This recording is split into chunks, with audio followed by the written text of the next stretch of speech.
Welcome back to the Space Gulag, everybody, otherwise known as your favorite hangout place, PPSW. Yes, I'm still sick. Actually, I think it's allergies, but still sound like this. So, I'm really excited about today's video. Today's video is really cool. I think it's a really well written story, and it's full of twists and turns. So I really hope you guys enjoy this. Also, check out our Discord down below if you want to join us on some awesome conversations. A bunch of people joined yesterday. It was awesome. Also subscribe for a chance to win a free lightsaber. Let's get straight to the story. We're going to be uncovering what would have happened if Count Dooku had killed Obi-Wan Kenobi on Geonosis. The story could quite literally have even more drastic effects on the galaxy than the canonical timeline. As we all know, Dooku was one of the Jedi's best duelists, and before he left, he instructed the Jedi that would teach Obi-Wan. So as we get into the story, yeah, let's get straight into the story. I'm really excited about this one. The story begins on Geonosis. At the end of the battle, Master Kenobi and his Padawan Anakin Skywalker confront Count Dooku. As the battle begins, Anakin runs arrogantly and is casted away with a strike of lightning. Dooku then faces Kenobi, alone. Kenobi is concerned for his apprentice, but he needs to fight in this moment, here and now. If he doesn't, he could very well be killed. Dooku sends waves of electricity at Kenobi and he deflects it elegantly. Dooku then decides it is time for the duel to begin. Showy as ever, the two begin their duel. Obi-Wan, unaided by his apprentice, who lays in agony after being electrocuted, dances around Dooku and faces his opponent head-on. Dooku is much superior of a duelist and slashes Kenobi's leg and arm. As Kenobi lays on the floor in pain, he sees Dooku raise his blade. Anakin sees this and tries to get up. Obi-Wan closes his eyes and his life ends. As Anakin jumps across the room to try and save his master, he was too late. Anakin's heartbroken, but he needs to fight this fight. If he is to beat Dooku, that is. Anakin would harness more of the dark side to fight in this battle. He would put Dooku on defense every so often, but the amount of darkness Anakin had would put him off balance. He wouldn't be a balanced Jedi. He wouldn't know how to control this anger. It'd be much like how he slaughtered the Tuskens, literally like the day before. Anakin would hold his own with Dooku by using the dark side, and sure, he had much to learn before he could actually truly beat Dooku, but he was at least holding out. And then a sound was heard from the entrance, and the duel stopped.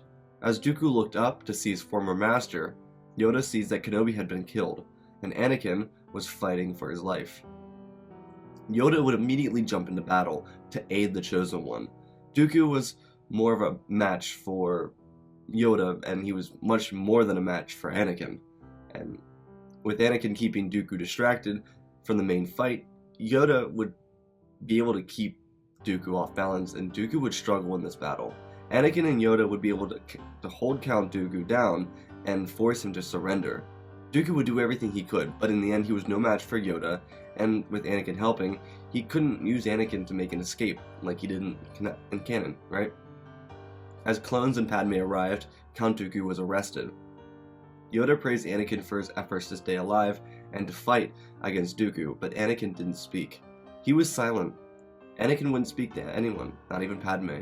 The trip back to Coruscant after the Republic victory would be completely silent for Skywalker.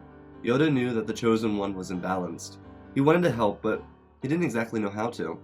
It wasn't more than 10 years earlier that Kenobi's master died, and Kenobi was handed the reins of training Anakin, of training the Chosen One.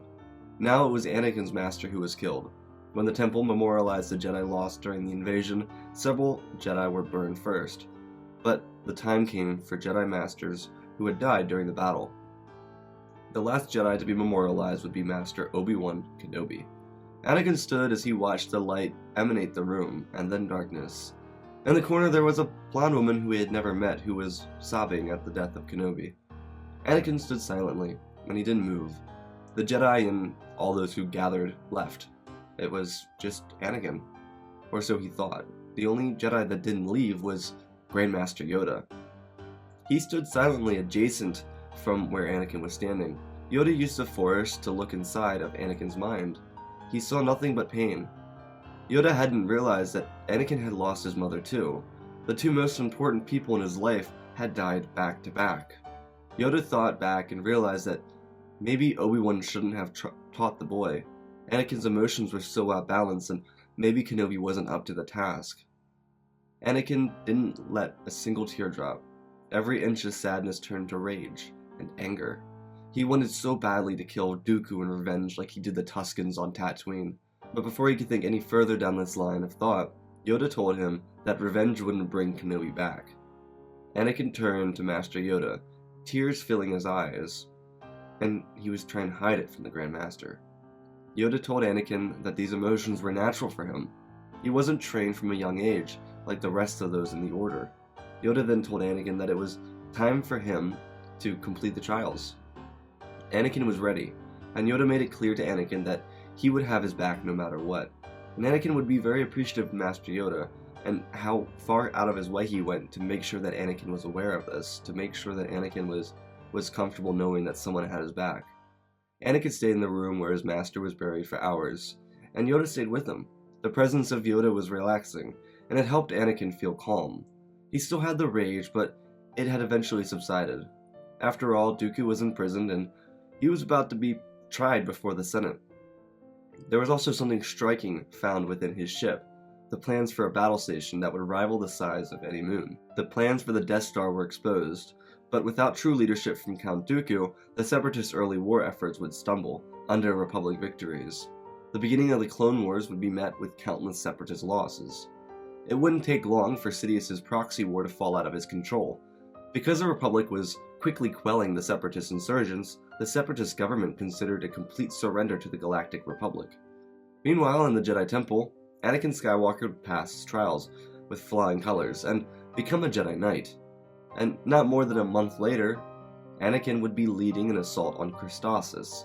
Anakin would lead the 501st, while the Jedi he served with would lead the 212th, Shaak Ti.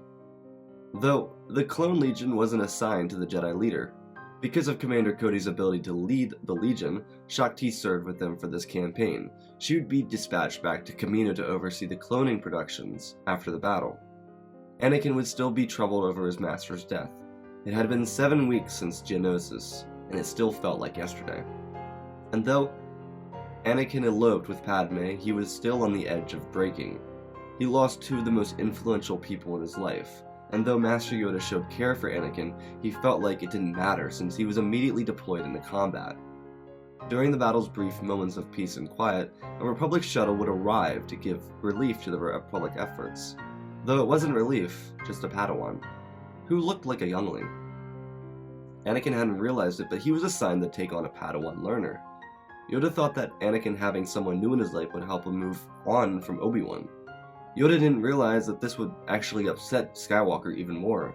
He wasn't upset at Ahsoka, but the fact that the Jedi thought he would just forget about his master and move on. The only father figure he ever had, considering Qui-Gon died within several hours of their first interaction, Anakin would take on this apprentice. And they would actually grow an immense bond. With the war on the edge of ending, Palpatine needed to concoct a plan to fix what Dooku broke.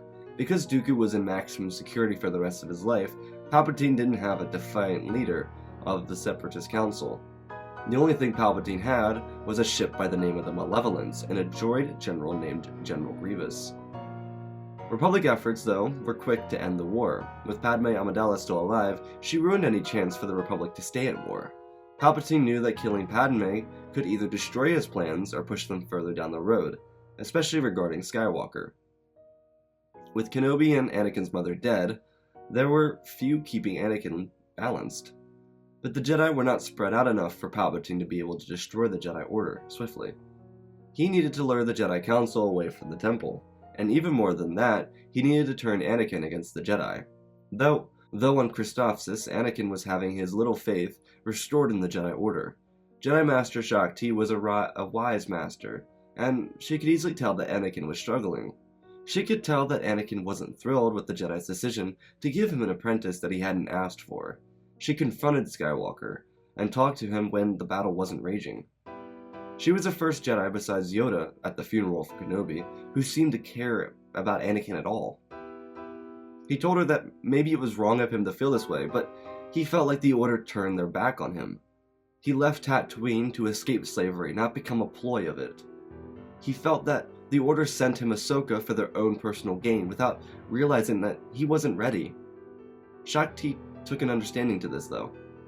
But then she told him that the council thought he needed someone to be by his side. Ahsoka was young, kinda snippy, but perfect for Skywalker. She then told Anakin to remember, Obi-Wan had lost his master when he was still a Padawan, and took you under his wing without any experience of being a knight. She explained that Obi-Wan may have been hard on him, but it wasn't out of resentment, but love. Obi-Wan knew how great Anakin would become, and he wanted to push Anakin to become that Jedi. Anakin would let a single tear drop from his eye. He was appreciative for Shaak-Ti, and she placed a hand on his shoulder to reassure him that everything that happened was because of the Force, and that he needed to trust in the Force, not fight it. This lived with Anakin, and kept him balanced for the remainder of the Christophsis campaign. Then the news hit. Padme Amidala's ship had been captured over Naboo.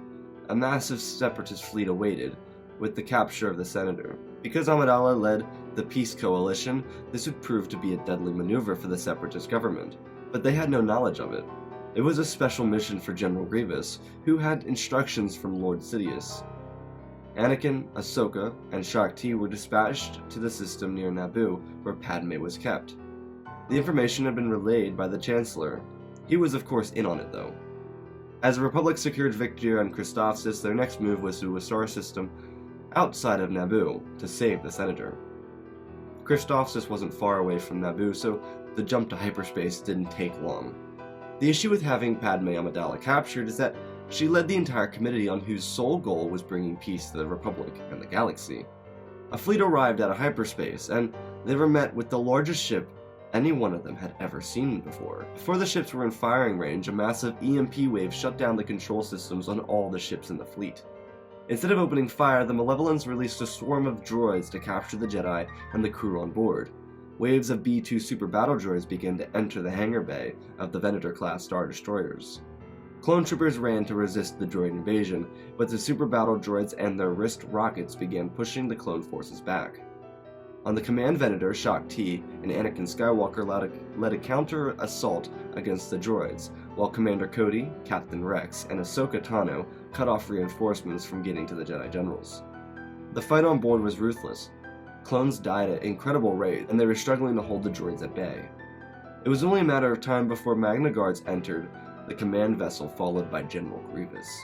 Sidious told Grievous to spare Anakin Skywalker, and though Grievous didn't know who that was, he felt confident that it wouldn't matter. With Magna Guards backing the ruthless advance, both Shaak-Ti and Anakin came face to face with General Grievous. Ahsoka, Cody, and Rex were able to cut off reinforcements and were turning back to assist General Skywalker and Shaak-Ti. Lightsabers ignited and the two Jedi confronted the massive cyborg. General Grievous was early into his days of Jedi killing, but it didn't mean he wasn't up to the task of taking on these Jedi. Anakin and Shaak-Ti held their own, until Ahsoka, Rex, and Cody could be seen down the hall. Grievous snarled and told his Magna Guards to deal with them. The clones began to fire, and Ahsoka got in front of them, trying to take the Magna Guards on herself. Anakin was worried for his apprentice though. They had bonded on Christophsis. It was a short moment, but he was starting to warm up to her. Grievous took notice of this, and Grievous took Shaak-Ti and threw her into Anakin. Grievous turned around and told his Magna Guards to hold off the Jedi Padawan. As Grievous walked down the hallway, Ahsoka, Rex, and Cody began to try and beat back General Grievous, but their attempts were futile. Grievous cut through the blasters of the clones and kicked Cody into Rex, and then took on the small Padawan. She was no match for Grievous. He was much too powerful. Anakin got up and tried to call out to her, but the Magna Guards were ready to stop the Jedi from completing this task. Shaak-Ti disposed of one of the droids while Anakin disposed of the other two. As Shaak-Ti ran to face General Grievous, he had beaten young Ahsoka. He hadn't killed her, but her face was underneath the claw foot he had. Shaak-Ti and Anakin ran to stop General Grievous, and he laughed, but before the two Jedi could force push him, Cody and Rex jumped on top of Grievous's back. Grievous took Rex off and stabbed him through the chest with a lightsaber, and threw his corpse at the Jedi. Grievous was then punched in the face by Commander Cody, and in rage of this, he crushed Ahsoka's head under his metallic foot, as he cut Cody in half with his two blades. Shaak-Ti and Anakin got up. After having Rex's dead body knock them down, Anakin saw the body of his apprentice, lifeless, under Grievous, and the rage they had grown to live with since Kenobi's death began to boil again. Anakin ran towards Grievous with full rage, and Grievous was ready. He used all of Anakin's imbalance against him, as he parried Anakin and then threw him across the hall. As General Grievous singled out Shaak Ti, commando droids ran down the hall and stunned Anakin as he tried to get back up. Anakin awoke on the bridge of the Malevolence. Grievous waited for this moment, and as Anakin looked out the window, he watched the entire Republic fleet crumble under the heavy weaponry of the Malevolence. Rex, Cody, Ahsoka, Yularen. They were all gone. But then Anakin remembered Shaak Ti. He cried out, asking what had happened to her. Grievous laughed and then told Anakin that he had killed her before leaving the ship. He executed her after defeating her in battle. Anakin was filled with rage, but he couldn't move. The prison locks kept him constrained. Grievous then asked for the Magna Guards to retrieve the prisoner from cell 2187. Anakin then remembered Padme. It wasn't that he didn't care about her, but the last time he was conscious, so many people had died in front of him, so many people that he was close to. Anakin had hope for change, but he was on the edge of turning to darkness. Padme was brought on board of the command deck, and Anakin looked at her longingly. He needed her more than ever right now, and she was everything he had left. Anakin looked at her, and as she tried to tell Anakin that she loved him, she was cut down by General Grievous's blade. But it wasn't General Grievous's blade, it was Ahsoka's blade. Anakin cried out. He broke out of his constraints with rage in his eyes, but the Magna Guards were ready and they stunned him. Grievous laughed while holding Ahsoka's lightsaber. He told Anakin that he had other plans for him, and Anakin was stunned until he was knocked out. Anakin then awoke inside of a prison cell, except it wasn't on board the Malevolence. He didn't know where he was being held. Anakin was informed by a weird creature flanked by oddly colored commando droids that he was now captive on the Citadel. Anakin was depressed by this. It was a place where no Jedi could escape from. Months had passed, and Anakin boiled in a cell during this time. He was drained of any light. All he felt was a pull to the darkness. It was eventually revealed to the Jedi where Anakin was being held captive at, and the Jedi amassed a space fleet to save the Chosen One. When the fleet arrived, they were able to destroy the fleet guarding the planet, and the troops were able to secure the Citadel, destroying all of its defenses while leading an assault on the prison itself. When Jedi Masters Eth Koth and Mace Windu found Skywalker, they found a man who had given up on existence. Anakin was brought back to Coruscant and given nutrition. When he was able-bodied after weeks of reconditioning, the Chancellor requested him to visit. Palpatine pried at Anakin and kept spreading the seed of doubt within the imbalanced Jedi. It didn't take much for Palpatine to convince him that the Jedi had turned against him, and that they never wanted him to succeed, and that they continually neglected him. Anakin believed this though. He didn't need convincing, and the few people who gave him hope that the Jedi were better were dead, and the one person who could have helped him the most was executed in front of him. Palpatine used all of this against him, to finally say the Jedi had orchestrated all of this. If it weren't for the Jedi, none of this would have happened. Kenobi would have never died on Geonosis, and no one would have died on Christophsis or on the Venator-class Star Destroyers outside of Naboo. Palpatine then told Anakin that they had abandoned him when he needed them the most. Without hesitation, Anakin turned and moved out of the room. Palpatine didn't expect this immediate change within Skywalker, and he hastily began Order 66. Sure, this could backfire within the Senate, but without the Jedi, the Sith would win. With a large sum of clones stationed on Coruscant, there would be no hope for the Jedi. There were at least 3 large legions with the additional remnants of the 501st and 212th, which had been devastated in the previous battles. A near 100,000 troops converged on the Jedi Temple. Anakin walked between their ranks like a needle in a haystack. The Jedi were caught off guard, but their defenses immediately went to high alert. The clones had served for little under a year, and they had already turned on their Jedi generals. The capital of the Republic watched as the Jedi Temple was engulfed in smoke, but the battle on the grounds told a different story. With several of the High Council present, including Sassy Tin, Mace Windu, Yoda, Plo Koon, and Ki-Adi-Mundi, the clones had stiff resistance if they wanted any chance of completing Order 66. The Jedi Masters were able to dispatch several clones. The Jedi ranks began to retreat off of the courtyard and into the actual temple itself. Anakin then was seen approaching from the clone ranks, and Windu took on young Skywalker. Anakin spouted off the lies he had been told by the Chancellor.